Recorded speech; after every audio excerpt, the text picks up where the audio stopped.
Hello everyone, কেমন আছো তোমরা সবাই? আজকে তো ফাদার্স ডে। সব বাবাদের জানাই হ্যাপি ফাদার্স ডে। আজকে আমাদের চ্যানেলে একটা অন্যরকম ভিডিও নিয়ে এসেছি। ফাদার্স ডে উপলক্ষে একটা স্পেশাল কবিতা তোমাদের শোনাচ্ছি। দেবলীনা চ্যাটার্জির লেখা বাবার সংজ্ঞা।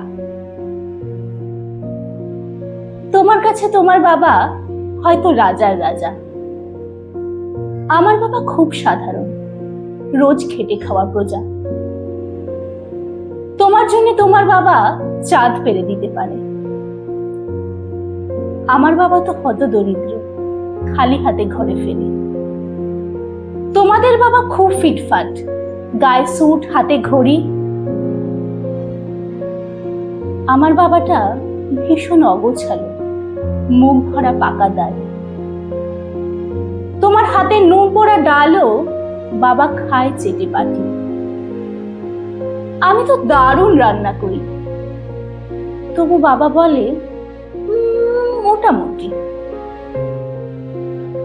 তোমাদের জন্মদিনে বাবা দামি উপহার দেয়। আমার বাবাটা এত আনমনা, দিনটাই ভুলে যায়। তোমার বাবা হাত ধরিয়ে রাস্তা করায় পার। আমার বাবা নিজেই পারে না, আমি হাত ধরি তার।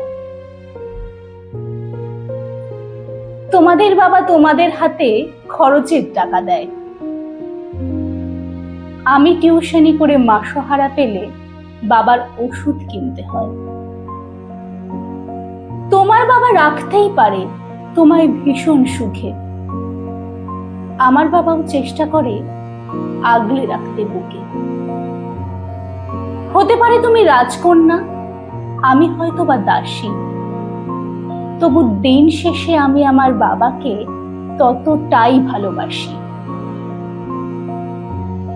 তোমরা বাবা শব্দের যে সংজ্ঞা দাও সারা ফেসবুক জুড়ে, ওই চিরাচরিত বাবার উপমা আমায় বড় বিরক্ত করে। আমার বাবা তোমাদের করা ব্যাখ্যার মতো নয়, তাই ওগুলো শুনলে নিজের উপরে বড় অভিমান হয়। তোমাদের বাবা নিজে না খেয়ে তোমাদের মুখে ধরে। এদিকে আমার জন্য তুলে রাখা লিচু বাবা খেয়ে নেয় চুরি করে। বোঝেই না উনি এত শত কথা, বড্ড সরল জানো। তাই তো এমন জটিল সমাজে বড্ড বেমানানো। শাসন যদিও করে না তেমন, কিন্তু খুঁত খুব ধরে।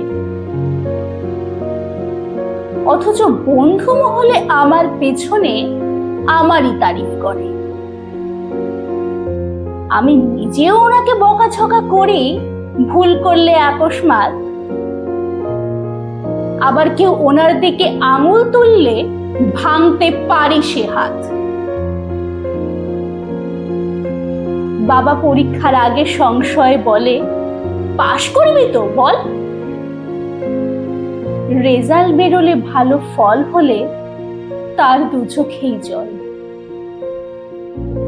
কিছুই করি না তবুও আমায় সারা দিন ধরে বকে। অথচ যখন সবাই বিরূপ, ঠিক তখনই পাশে থাকে। যে খালি বলে আমার দ্বারা কিছুই হবে না নাকি, তাকেই আমি আমার সাফল্যে দামামা বাজাতে দেখি। সবচেয়ে বেশি অশান্তি করে যে লোকটির সাথে, আমার বিয়ের পাকা কথা হলে সেই হাউমাউ করে কাঁদে। অথচ যখন জিজ্ঞেস করি পারবে থাকতে ছেড়ে, উত্তরে বলে বিদায় হতো, আমি বাজবো হাত পা ছেড়ে। অনুতাপ জমে মুখ, অনুতাপ জমে মনের গহনে, অভিমান জন্মায়।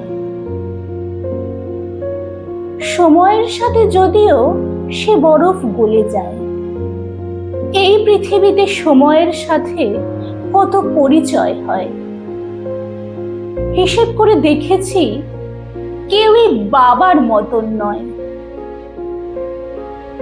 সম্পর্কের সমীকরণেরা রোজ বদলায় মান, তবু প্রথম সারিতে বরাবর থাকে বাবা মায়েদের স্থান। ঝগড়া, ঝামেলা, অভিমান এসব এত কিছুর পরও আমায় একটা বিষয় ওনার প্রতি দুর্বল করে বড়। আমাকে আমার প্রিয় মানুষেরা এত নামে ডাকলেও বাবার মতো মা আমার বলে কই ডাকে না তো কেউ। তোমাদের যদি ভিডিওটা ভালো লাগে তাহলে অবশ্যই লাইক, শেয়ার আর সাবস্ক্রাইব করতে ভুলো না। Bye bye.